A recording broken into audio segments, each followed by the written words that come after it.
Let's get it.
But what we really love is for you to join us in singing this song. Now, I know it sounds like a whole lot of words, and me and Brandon, we're going to take care of most of them, but if you could just join us when we say, everybody's got, and just yell that as loud as you can with us, and it would help us out. You think you can do that? Yeah. All right, here we go. Everybody's got a sidewalk to walk on. Everybody's got a road to go down. Everybody's got somewhere to get to. Everybody, everywhere we go right now. Everybody's got a sidewalk to walk on. Everybody's got a road to go down. Everybody's got somewhere to get to. Everybody, everywhere we go right now. Everybody, everywhere we go right now. Everybody, everywhere we go right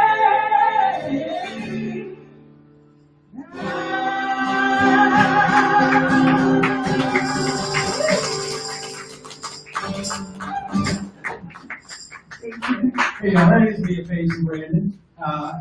We've been traveling around this country, as Mia said, because we're telling a story that a lot of people need to hear. Now, you might not know it, but a lot of Christians here, that if they're going to be true to their faith, they have to vote for a Republican, even if that Republican is Donald Trump. And we are here to remind some people and to inform others that that's just absolutely not the case, that people of faith, hope, and love are going to bring about a change on Election Day for the common good. Now, it can sound like we're just all out to hurt Donald Trump's feelings, or we're trying to take it personally. We're not opposed to Donald Trump as a human being. In fact, I'm a Christian pastor, and I believe that every person is the light of the world, the salt of the earth, the beloved child of God. I think Donald Trump is the light of the world. But look, not every light of the world should be the President of the United States, and this guy should take his little light and let it shine somewhere else and stop bothering the people of this country. Now look, we're not here to convince you that you shouldn't support Donald Trump. If you watch how Donald Trump behaves, the guy does all the work for you. He's like a self-cleaning oven. He makes it clear that he's incompetent to be the president, and people of faith are the people that need to join in with all the others to bring about the common good in this country. So we're really glad you're with us here tonight. We're going to have Park Revival, a little bit of a political rally, and we're here to recruit you. That's going to go to the end. We want to take you along on the road with us. We've been traveling around since January 2nd. We pulled that big orange and blue beautiful bus outside the White House.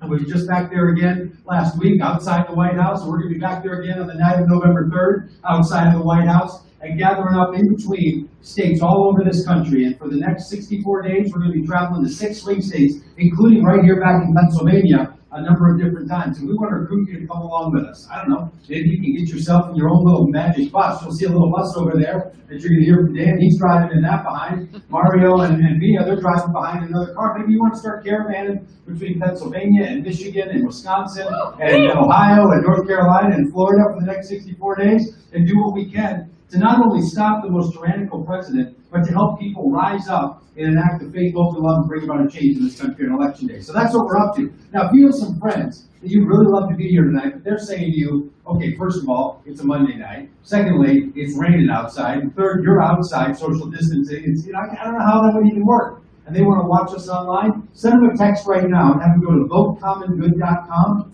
They can click on it and watch the live stream and join us right here. So please spread the word to friends and family about what we're up to here tonight and what you're up to. Because I'll tell you, people need a little bit of encouragement in this country. People feel a little bit left behind. We feel that. People tell us no all the time. We're asking churches, hey, you're people of faith, could you join us in an act of faith, hope, and love and stop this president? There's a lot of churches that say, no, we don't want to be involved in politics. And we ask political groups, hey, could you join us in a faith, hope, and love rally? And they'll say, we get a little bit nervous about religion and politics. And look, I'm a pastor and somebody who's a strong supporter of Joe Biden, and I understand that as Democrats, some of us can get a little nervous about religion in our politics. We don't want too much of it in there. So they get nervous and say, no, we don't think so. We get no's from everybody. Every day somebody tells us no. Because every day we're asking, would you join with us? Would you come along? People say no all the time. We got kicked out of a Goodwill parking lot, and we're the Vote Common Good crowd. So that tells you a little something. But there are people then who say yes to us. Well, you know who said yes to us?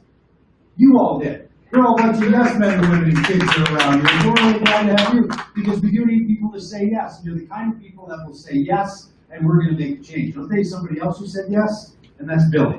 Billy said yes. He helped us find this place. So Billy, come up here and tell these good people why you and Billy will put his own little mask, his own little shower cap on the microphone. Have at it. This thing's cool. Well, whether you're here in person or you're watching online, the reason I said yes is because of these 5 kids sitting right here. We live in Pennsylvania. Pennsylvania was founded to be a place of freedom of religion. It's the history books, right?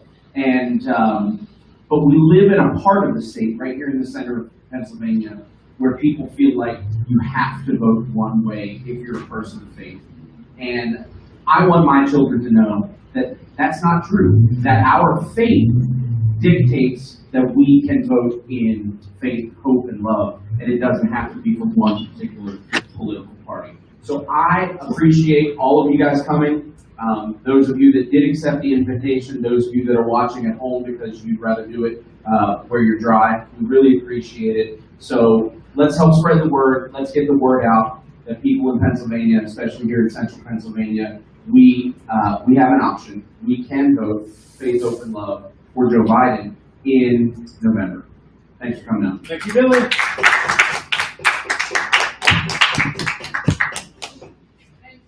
Thank you, Billy. Thank you. How's everybody feeling? All right. Come on, you feel a little better. You feeling all right? I'm feeling good. I'm glad to be here. I think the rain has slowed down. It's nice and cool and fresh out here. You know, the good thing is about this message is we don't all have to believe the same politics. We don't have to nitpick. We have to love our neighbor. We have to think about our neighbor's goodwill. And we have to believe in unifying and making this world a better place for everybody in it. Am I right about that? Yeah, you are. Yeah. And when we do that, we're going to rise up, everybody.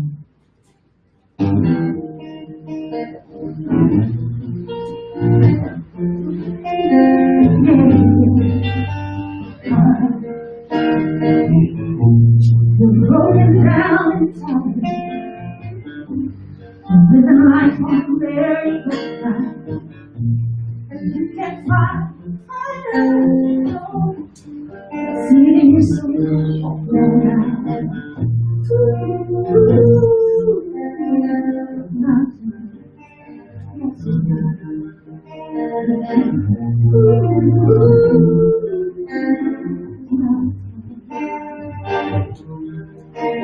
We'll rise up, rise like the day, we'll rise up, rise unafraid, we'll rise up and do it 1,000 times. We'll rise up afraid, we'll rise up in spite of the things, we'll rise up and do it 1,000 times again. When the silence is quiet, and find it so very hard to believe. And I know you feel like nothing, but I promise you'll take this world on its feet. Mountain, oh yes you will. We can. Big old mountains, yeah, and we'll rise up like the day, we'll rise up unafraid, we'll rise up and do it 1,000 times again. Oh yes we will, and we'll rise up high like the waves, we'll rise up in spite of the days, we'll rise up and do it 1,000 times again. Yeah. Oh, wake up, speak up, stand up. Oh yeah, together we have to rise up and do it 1,000 times again. And we'll rise up, yeah, rise up, in spite of all the hate, rise up and do it 1,000 times again.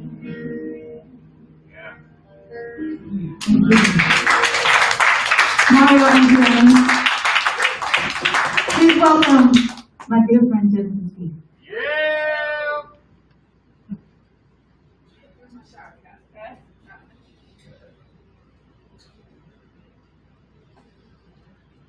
Y'all can do a little better than that. Give me a little energy.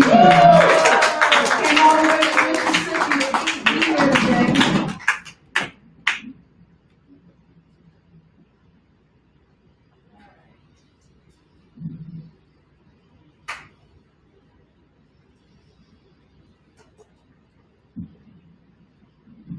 I might need a little help with this. Am I turning the right way? Yeah, you got it. Wait, lefty loosey, righty tighty. Right? You got it? Yeah. My brother taught me that. So my name is Genesis B. I am a rapper, artist extraordinaire from Biloxi, Mississippi. My work is known to be pretty controversial. We just recently removed the Confederate emblem from the Mississippi state flag. 120 years in the making. It just kind of came in on the last 5 years, tail end.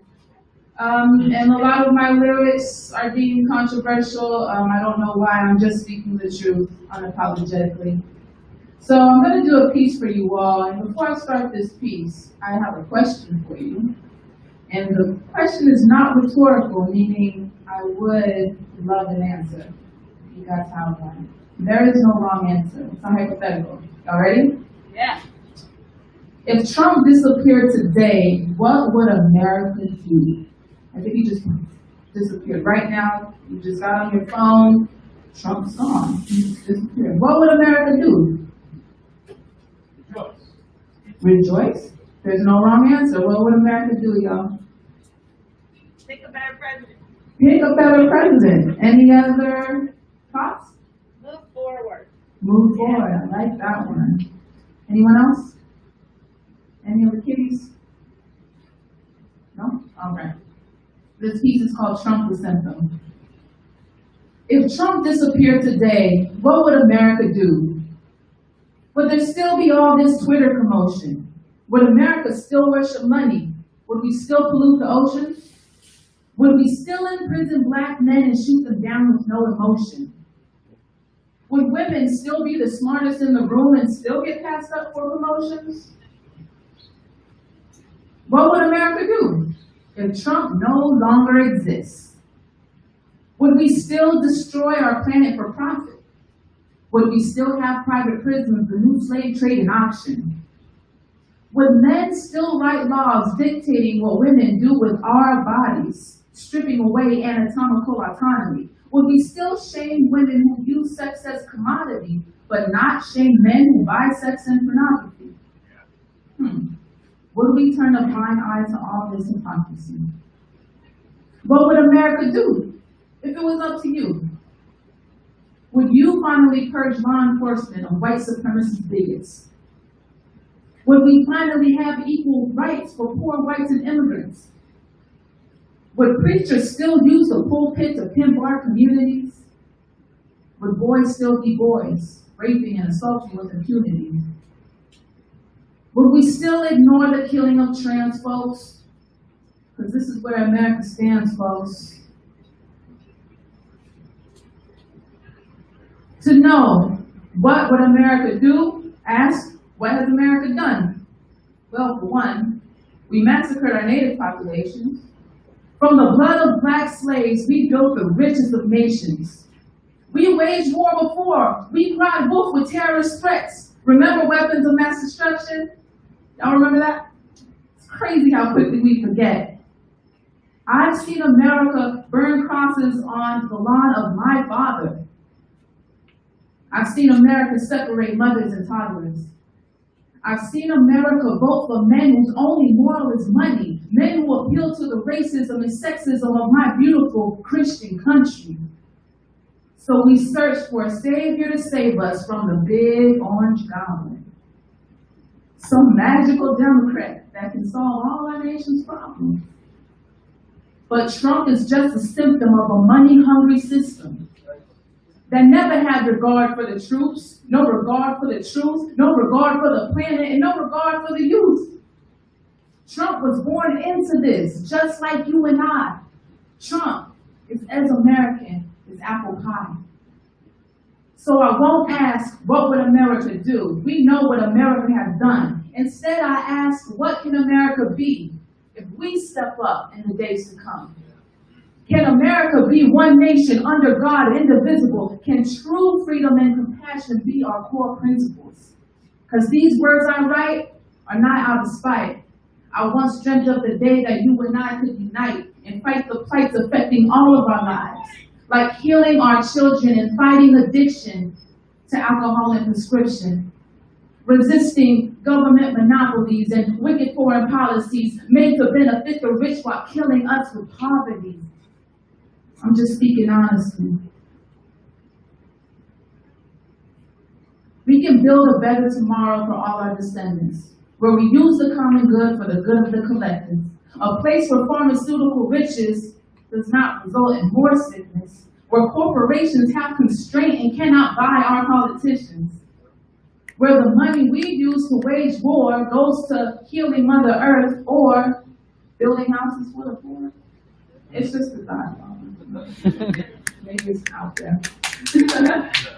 A place where all synagogues are safe, where our Muslim brothers and sisters are looked upon with grace, where young girls can walk the streets without being harassed because young boys are taught to understand the traumatizing effect that that has. What can America be?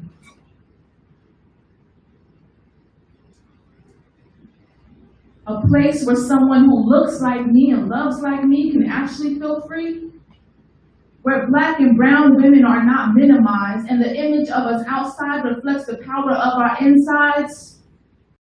Our potential, our resilience, imagination, and our brilliance.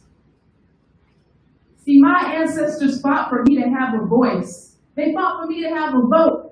So I talk my ish and I cast my ballot. I honor them by doing both. Because they know what America could be, but it starts with you and it starts with me. Because although he spews lies and his actions show cowardice, assigning that much power to any man will eventually render you powerless. That's right. So don't ask what America would do. Ask, what can America be? And the answer to that question, my friends, is solely up to you and me. I'm Genesis B.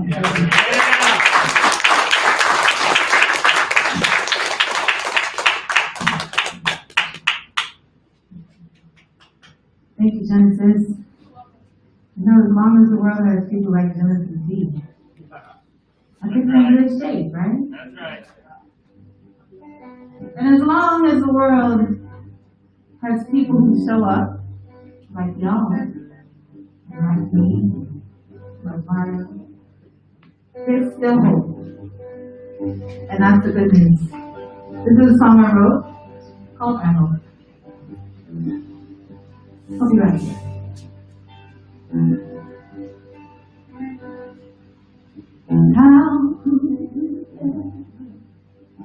How come to say our lives do not matter, and justice has no face to study war and anger, burn the fabric of our state, sends a message to our neighbors that we all come afraid.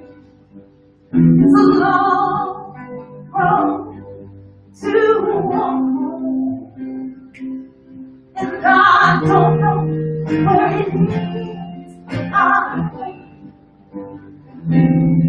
When I'm too tired to carry on, I don't know if you'll be there, but I hope.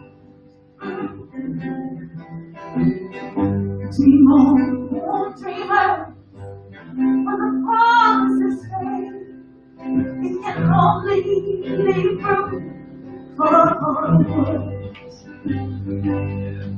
When you fall for a hero, don't need to look around. You will be one and the same. I said, fight on, brother, all to me, all to stand. It's a power that's placed in your head. Yeah, yeah. And march on, sister. You're never alone. Lift us up and carry us home. It's a long road to walk home. And I don't know where it is, but I hope. And when I'm too tired to carry on, I don't know if you'll be there, but I hope we've come too far now to turn around, and we walk back now. I hope, and they say we'll never see me. Well, I don't know, my friend. I hope.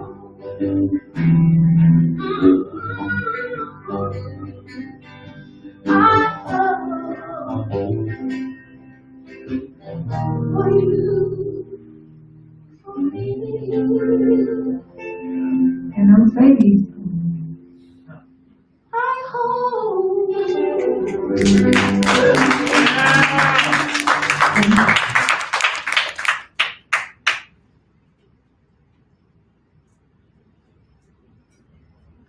How great is me a bass, everybody.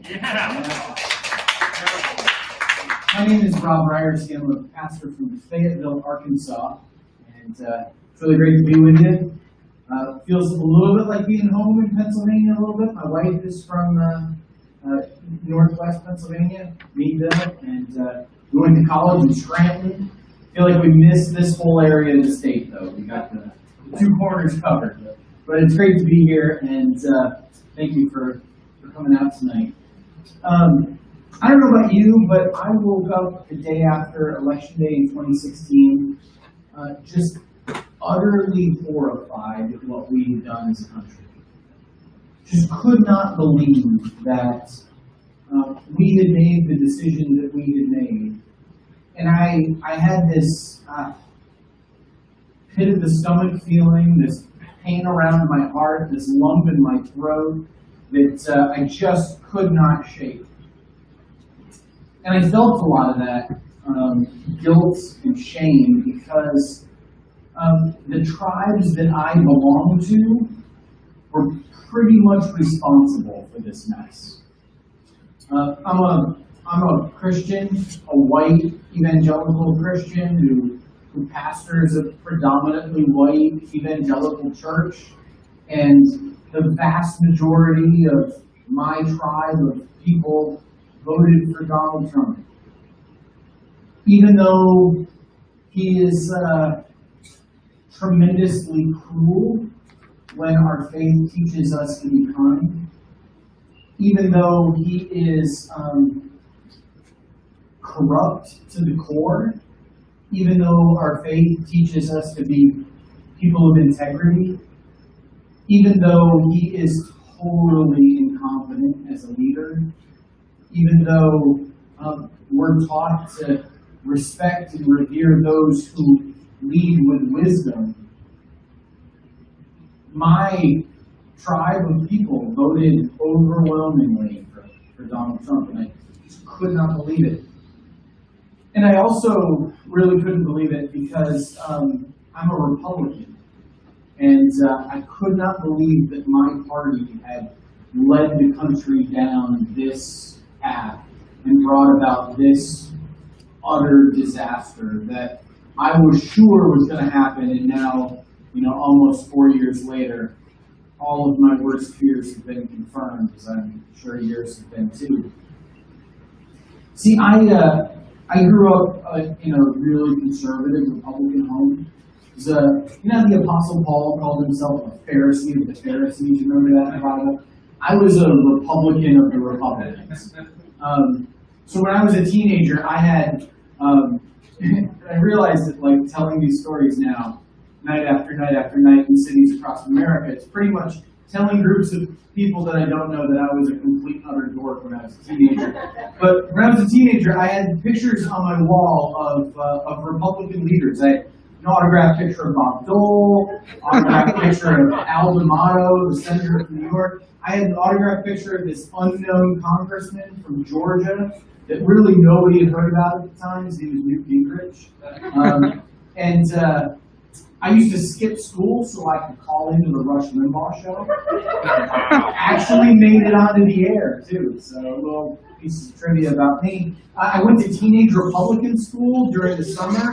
And all my friends were like, all my friends were like going to like camp. I was going to teenage Republican school. I was a Republican of the Republicans, a lifelong Republican who could not believe that my party, which used to stand for opportunity for everybody, which used to stand for character in the presidency, which used to stand for competent and wise leadership, had nominated and then elected someone who was just so totally unfit to be president of the United States.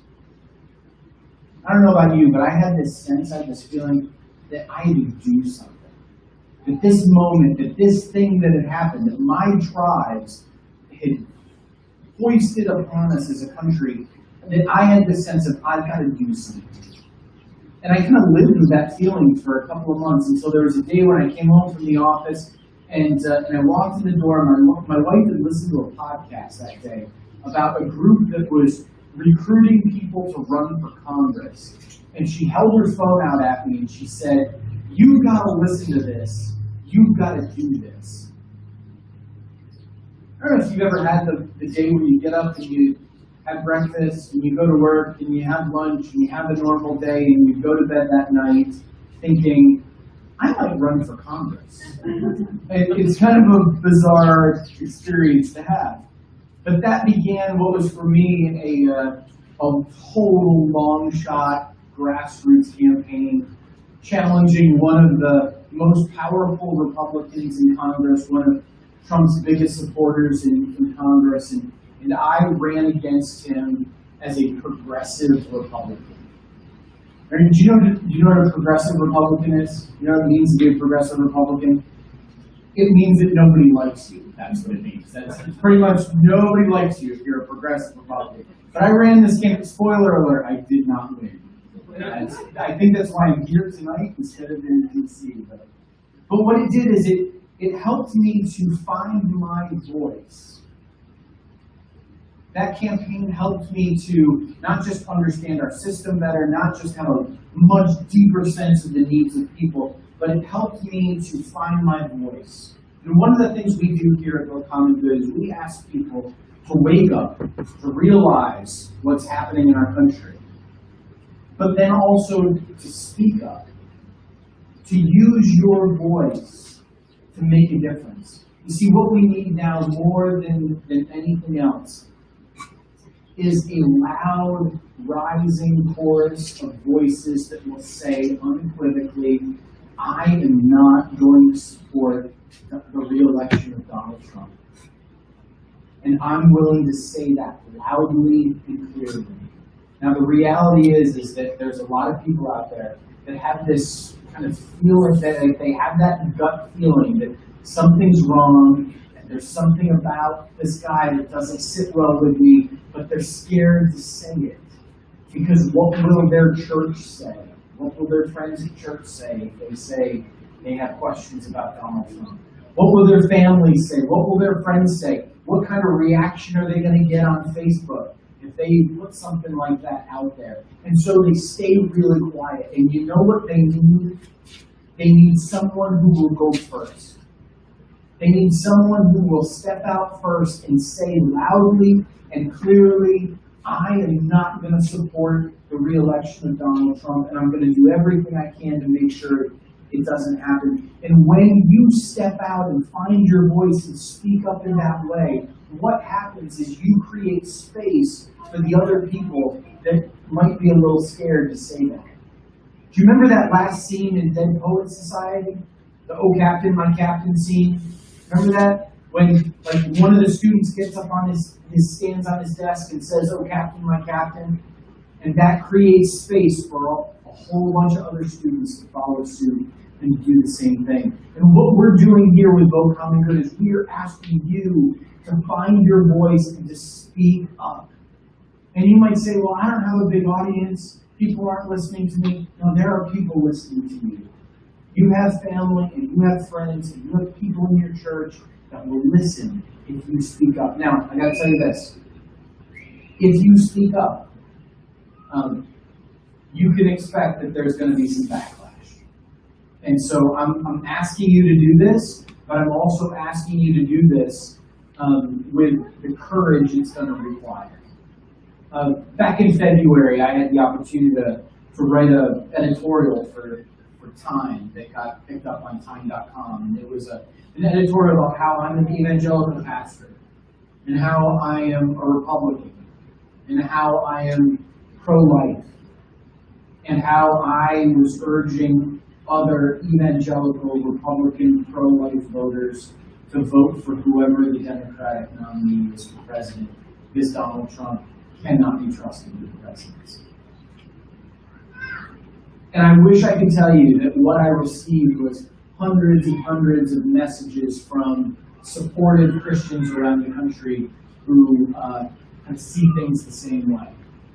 The reality is that my inbox and my Facebook feed and even my voicemail box filled up with the most hateful messages you could imagine. Like stuff stuff we cannot repeat in this company. Death threats and the worst kinds of insults you could imagine. And they would all typically start with, I'm a follower of Jesus, or I'm a Christian, and expletive, expletive, expletive, expletive. And so if you speak up, you're going to probably get some of that. But you've got to have the courage to do it anyways. Because the most important things in life that we are called to do are difficult, and they cost us something. And here's something else I want to encourage you with. There could very well be Republicans and conservatives in your life that are willing to jump ship, that are willing to not vote for Trump this time. And you know the worst thing a Democrat can do to a Republican who's ready to say, hey, I'm not going to vote for Trump in 2020? The worst thing a Democrat can do is say something like, I told you so, where were you 4 years ago? I want to encourage you to be people who welcome home those who are on a journey politically. I want you to be people, I want to encourage you to be people who have grace and empathy for those who are waking up and beginning to speak up. Because it's not an easy thing to do. And the last thing they need is to be, they're going to be yelled at by where they've been. They don't need to be yelled at by the people that they're joining now. So don't be those kinds of people. Be the kinds of people who are full of faith and hope and love. Because more than anything else, that's what we need on this election. Thank you so much.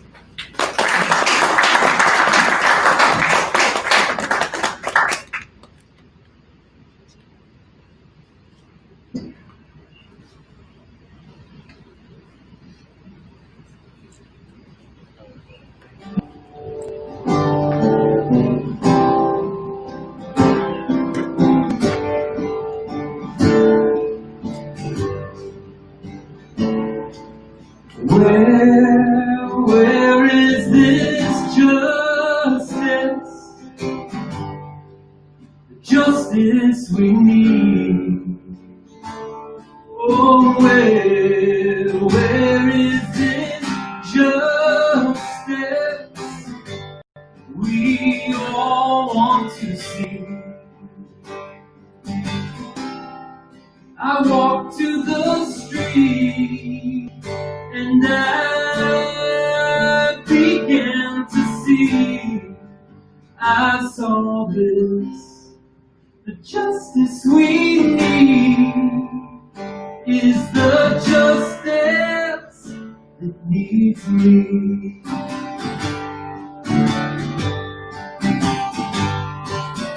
Where is this healing? Healing we need. Oh, where is the healing we all want to see?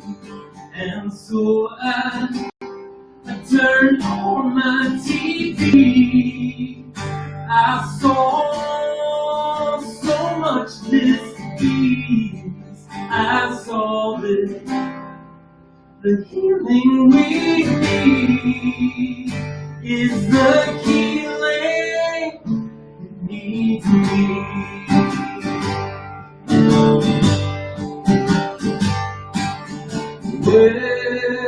Where is the peace that we need? Oh, where is the peace we all want to see? And so I phoned an old friend. I said sorry for the grief. I know this, the healing we need is the healing that needs me. And I know the peace that we need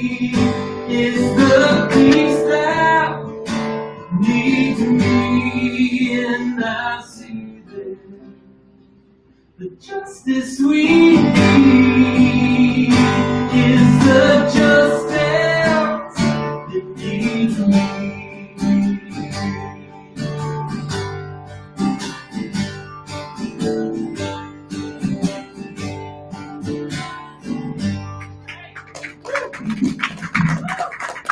You might have already figured, but Brandon wrote that little song a couple of weeks back, all by himself. And then I mentioned to you it's going to be a little bit of a revival. Maybe you feel that up in the air, and then there's going to be a little bit of a recruitment. Here comes the recruitment part. We do want to take you with us. We want to bring you along. Now, if you haven't already gone to votecommongood.com and given us your email address, I'd encourage you to do that. Now, if you fill that out, you go to votecommongood.com, you'll see a little spot to get on our mailing list. Don't feel like we're going to email you every week or anything.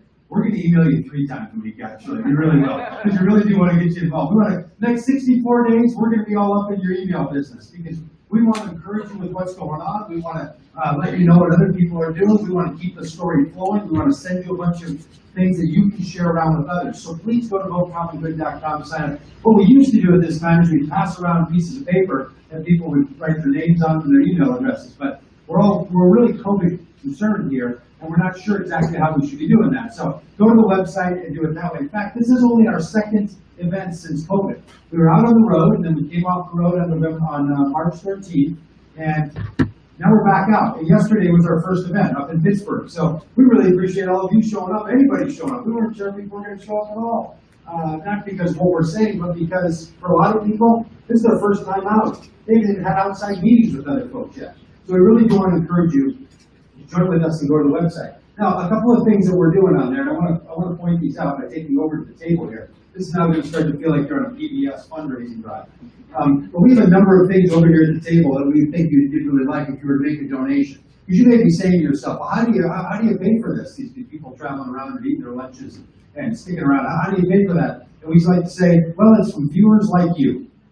That's how it happens. So if you know people who want to help fund this, if you want to make a $5 donation, a $10 donation, a $25 donation, we've got all this stuff over here. And one of those things that we have are these yard signs. You've already seen the yard signs, maybe sitting around. We'd love for you to put these out. We got like 6 of these on the street where I live, and it's super fun. Pick up them up for your neighbors and put them out. They're the kind of messaging that people can be encouraged on. I will vote for faith, not fear. I will vote hope, not hate. I will vote for love, not lies.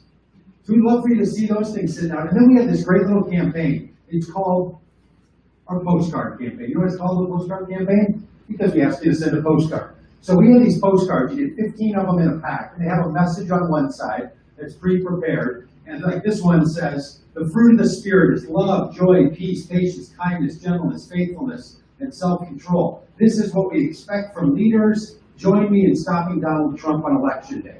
There's another one that says faith, hope, and love. There's another one that says love is patient, love is kind, and so on. They all end with, join me on stopping Donald Trump on Election Day. Then on the back side, it's a regular old postcard where there's a place for you to write a message and an address spot. Now, in this little packet, what you get is 15 addresses of people that live right in this congressional district. So you would send a postcard, and these are people that we know are 2 things. 1, they're voters, and 2, they're people of Christian faith.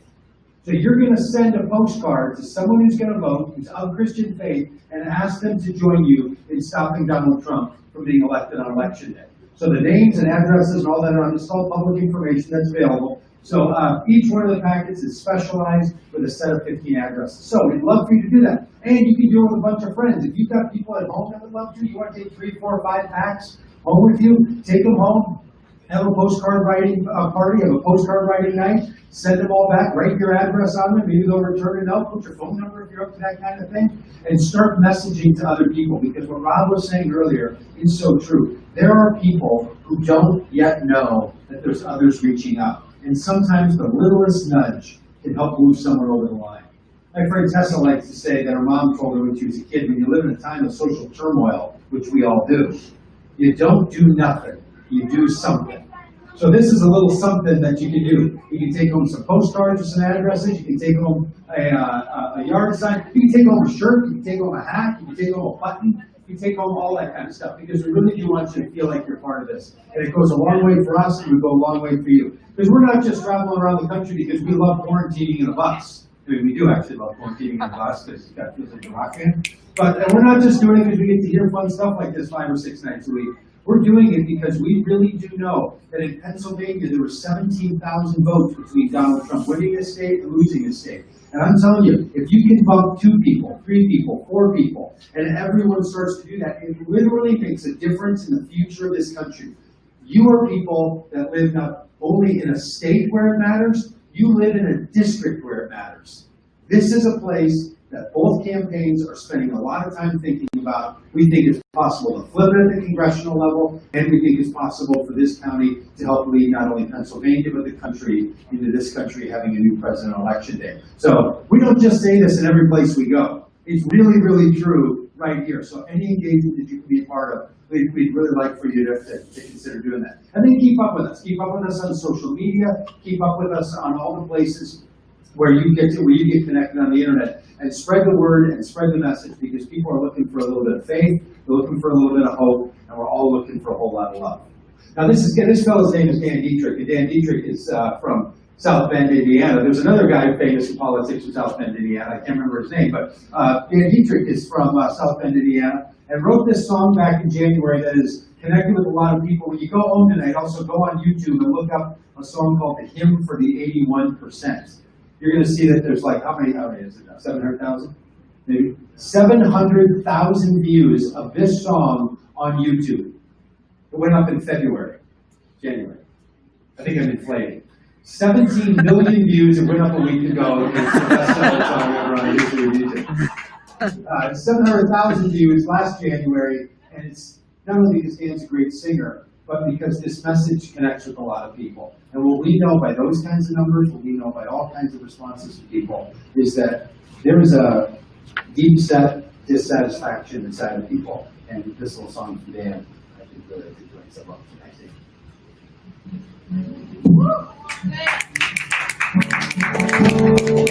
So glad to be here with you. I'm gonna sing a song, and then I'll tell you a little bit of my story, and then we'll sing another song together. How about that? I grew up in the church, Sunday morning and evening service, melting tears at the foot of the rugged cross. You taught me every life is safe, feed the hungry and clothe the naked. I learned from you the highest law is love.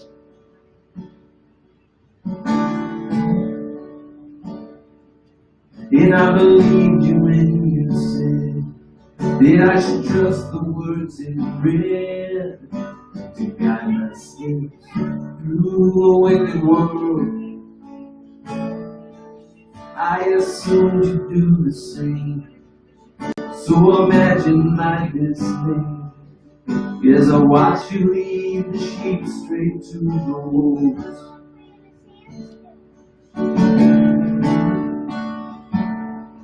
You said to love the lost, so I'm loving you now. You said to speak the truth, so I'm calling you out. Why don't you live the words that you put in my mouth? Me alone, heart, and justice rolled down.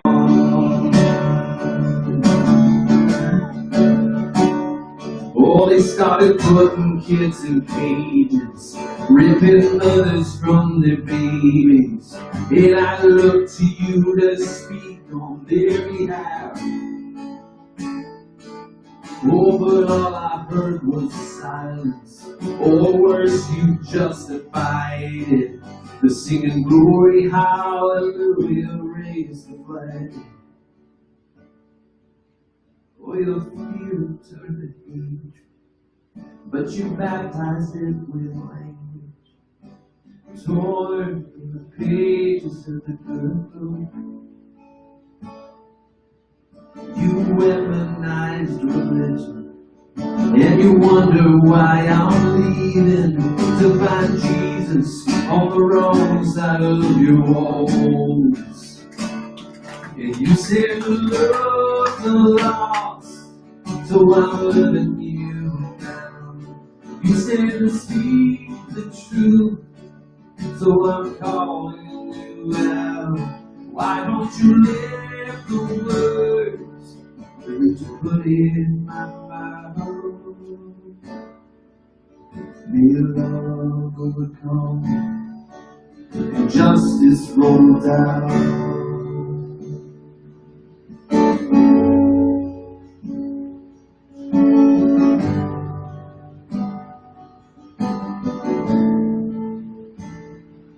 Come home, come home. Oh, you're better than this. You taught me better than this. Come home, come home. Oh, you're better than this. You taught me better than this. Come home.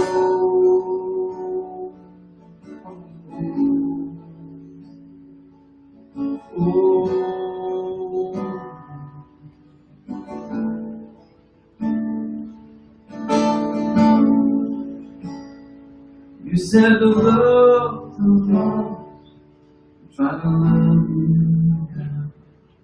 You said to speak the truth, so I'm calling you out. Why don't you live the words that you put in my mouth?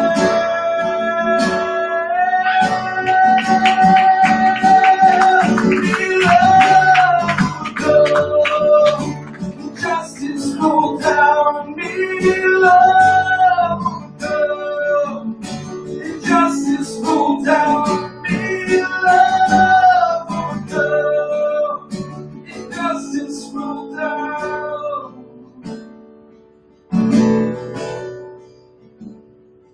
May love overcome and justice roll down.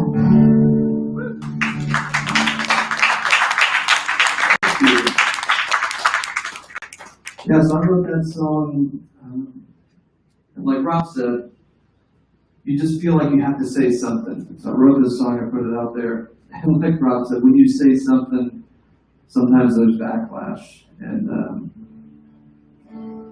so a lot of people resonated with that song, and it was a surreal experience. It got picked up by the news and Huffington Post and a few other places. And there was a lot of really positive feedback at that point.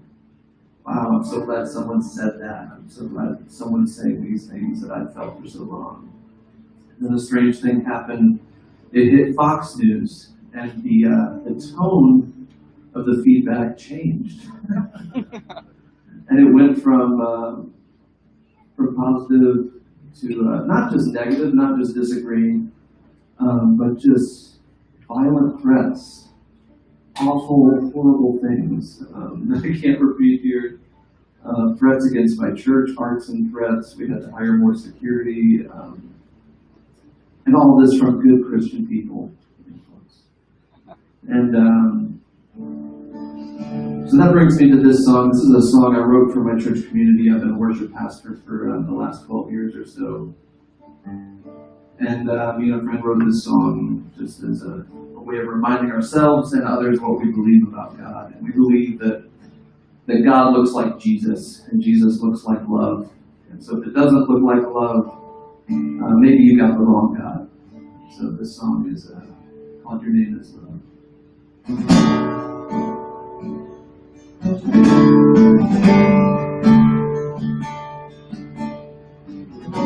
I've seen your name used as a weapon. I've seen your name used to fool. I've seen your words bent and twisted. This God looks so unlike you. the law, all the prophets, everything we ever taught us right here, if we only have eyes to see. Your name is love, your name is mercy, your name is good news for the broken and lonely. Your name is hope, your name is beauty, your name is justice for the powerless and hurting. Your name is love.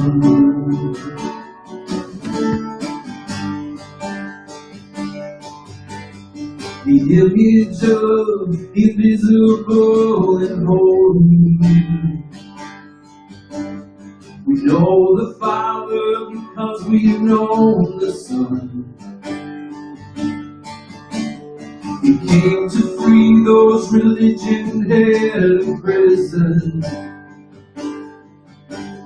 and show the world your all-inclusive love. And all the law, all the prophets, everything you ever taught us, right here if we only have eyes to see. Yeah, your name is love, your name is mercy, your name is good news for the broken and the lonely. Your name is hope, your name is beauty, your name is justice for the powerless and hurting. Your name is love, your name is love, your name is love. Your name is love. Now, if I could get your help, you just repeat after me. It goes like this. Your name is love. Your name is love. Your name is love.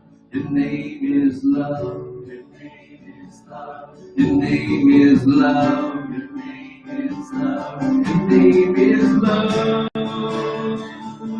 Your name is love. Your name is love. Your name is love. Your name is love. Your name is mercy. Your name is good news for the broken and the lonely. Your name is love. Your name is beauty. Your name is justice for the powerless and hurting. Oh, your name is love. Your name is beauty. Your name is justice for the powerless and hurting. Your name is hope. Your name is beauty. Your name is justice for the powerless and hurting. Your name is love. Thank you so much.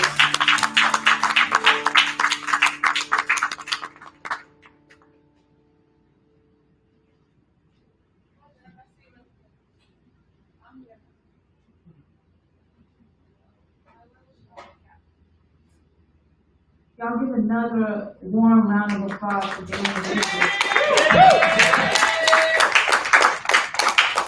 Why'd you put me after them? That was not what we discussed. I'm just kidding.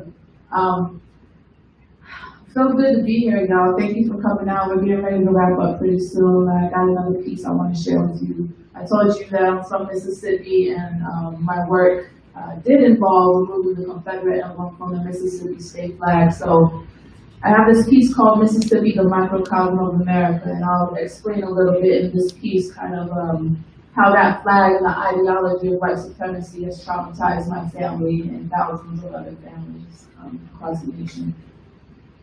Because Mississippi is a microcosm of a nation. Police exoneration and mass incarceration. Black and brown bodies, a commodity. Mothers separated from babies, border policy. It's like our White House is painted in the Klan's ideology, and our leadership is exploiting white poverty, keeping us separate and divided, gay versus straight, white versus black, based off of fear and far from the facts. See, I hail from a state called the mighty Mississippi. It's a land of unsolved murder mystery. I'm traumatized and triggered by my own family history, because my dad was only 5 when the Klan drive by, bust bullets into his house with 6 children inside. On the back of the truck was a Confederate flag flying high, chasing down my grandfather. He was only 42 when he died. Say his name, Reverend Clyde. Reverend Clyde. Thank you. Mississippi, like America, eats your child and mine. The white supremacist lie is a prison of their own design. Some have forfeited their humanity in order to deny mine. White supremacy is a lie. Some have accepted it. A Confederate curse they inherited. Bigotry is blinding, and their fear of the other has blocked their own blessings from their sisters and brothers. Outraged, fatigued, I'm screaming, I can't breathe. From the top, trickle down. From our judges to police.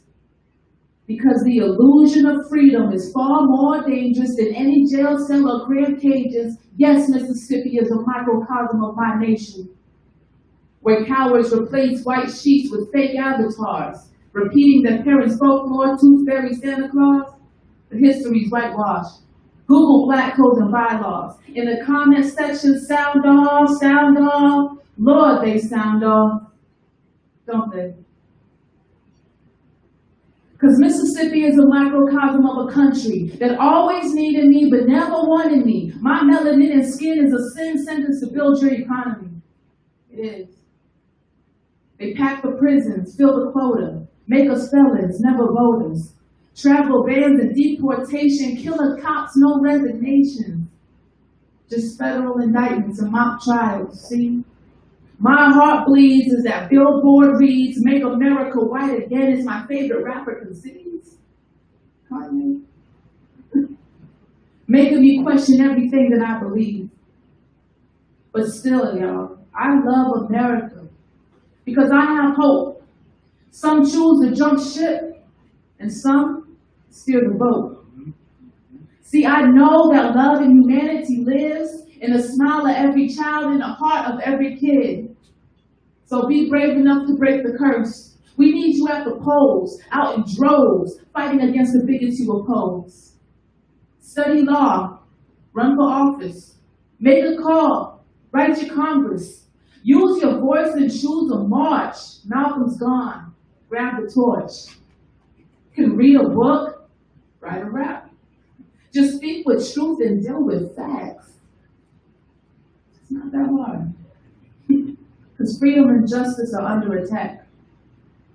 Alt-right affiliation of Trump's administration, Confederate infiltration, neo-Nazis showing faces, just fueling the fear and the hatred while expanding their corporations. Do you see now how Mississippi is a microcosm of our nation? I'm Genesis B, y'all. Thank you.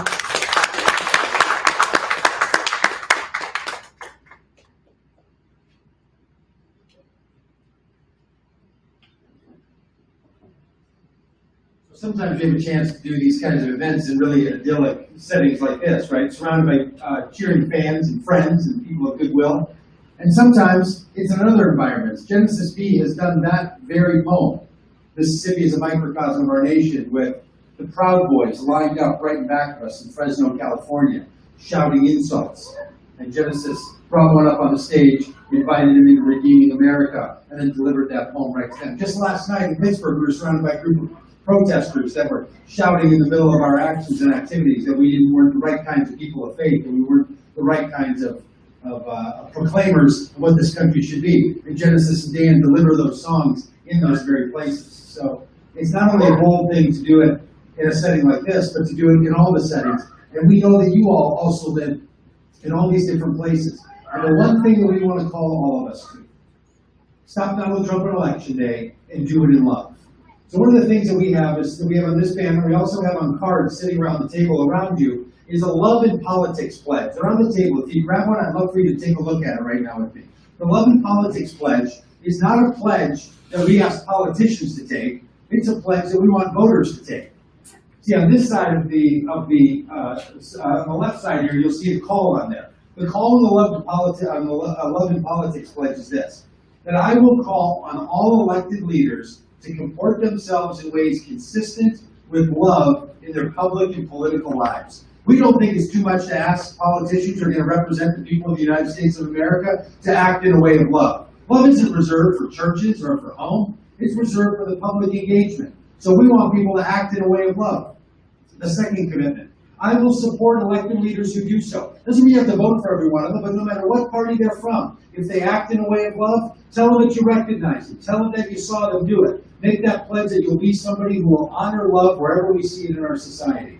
Importantly, number 3 goes like this: I will stand up to and call for a change from elected leaders who violate the virtues of love, whether they're your political party or someone else's. That you will stand up to them and say, it is not appropriate for you to speak, act, or behave in a way that is not consistent with love. We're not going to stand for it in this country.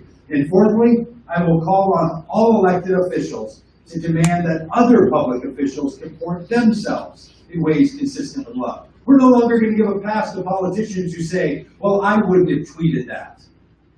You know what? Donald Trump's Twitter feed, Donald Trump's personal statements, and many others who support him violate a common set of decency and love, and we should ask every elected official to stand up for an attitude of love and to defend the right of love in this country and to speak up with their voices. So that's the pledge on the one side. Thank you very much. On the other side is a definition of love. Now, maybe you have your own definition of love, but we kind of like this one. It's really famous from 1 Corinthians 13. You might have heard it if you got stuck in a really long wedding sometime, sitting outside in the summer when they read this, often read at weddings. But it's really not about weddings. It's really about how do people live with each other. So here's the call response part of the night. So I'd like you to stand up for this one because we're done after me and Mario will give you one more song. So if you like standing up, go ahead and stand up. If you have the Love in Politics pledge in your hand, you can read it off of there, or you can read it right here off of the Love in Politics pledge. We've never been inside before in the rain, so we thought we would point to it with an umbrella. All right, so I'll read part of it, you'll read the other part. So here we go. Love is, love is, love does not, love does not, love is not, love does not, Dishonor others. love is not, Self-seeking. love is not, Easily angered. love keeps no, Record of wrong. love does not delight in, Evil. but rejoices with the truth. Love always, Protects. love always, Trust. love always hopes, love always perseveres. That's the Love in Politics pledge, that all of our politicians and all of us would act and comport ourselves in a way of love. And look, I'll tell you what, Joe Biden is not a perfect candidate. Joe Biden is not going to be a perfect president. We shouldn't expect the President of the United States to solve all of our country's problems. But the President shouldn't be the problem. And the President of the United States needs to organize themselves to live in their campaigns and their policies and this country in a way that comports with this kind of love. And if you're willing to do it, then we want to put our support behind you. And if you're like Donald Trump and all those who support him that basically make a mockery of it every day, then we think that we should join together in the Love Brigade and march not only on Washington, but march on the ballot box on November 3rd. So will you join us in that cause? We really hope so. Here's Mia and Mario. We're going to serenade us one more time out for the night. We're really glad to have you all with us. And you're welcome to stay standing during this whole thing, or if you're more comfortable sitting down, of course you can. But if you like to stand up, it's a really great one to finish our night. Yeah, so again, want to put your hands together with me. This is a song I know called Ella's song. And Ella is referring to Ella Baker, a great civil rights leader. And these words are written by Dr. Bernice Johnson Regan, a sweet honey in the rock. Wonderful. Let's just sing. And the words are just this simple. We who believe in freedom cannot rest. We who believe in freedom cannot rest until it counts. Still you move. I love you. We who believe in freedom cannot rest. We who believe in freedom cannot rest until it comes. We who believe in freedom cannot rest.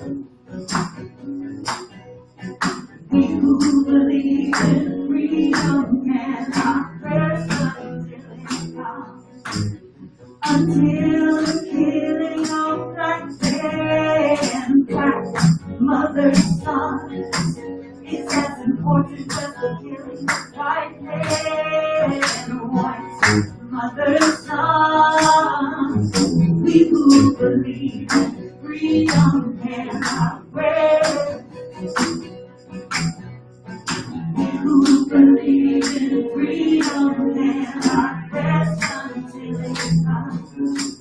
Not needing to clutch for power, not needing the light to shine on me. I need to be just one in the number as we stand against tyranny. To me, some people come first. They have the courage where we fail. If I could just shine a light on as they carry us through.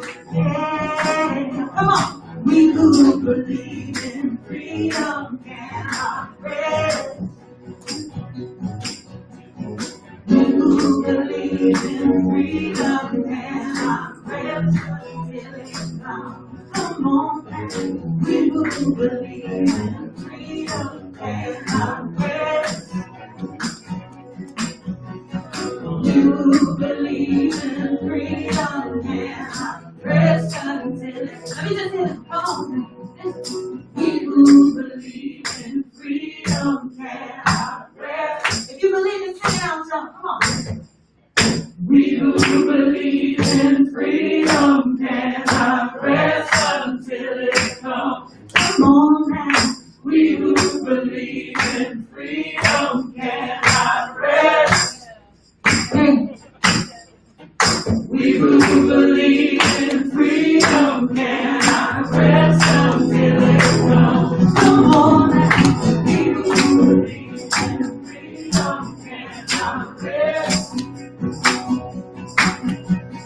We who believe in freedom cannot rest until it comes. We who believe in freedom cannot rest. We who believe in freedom cannot rest.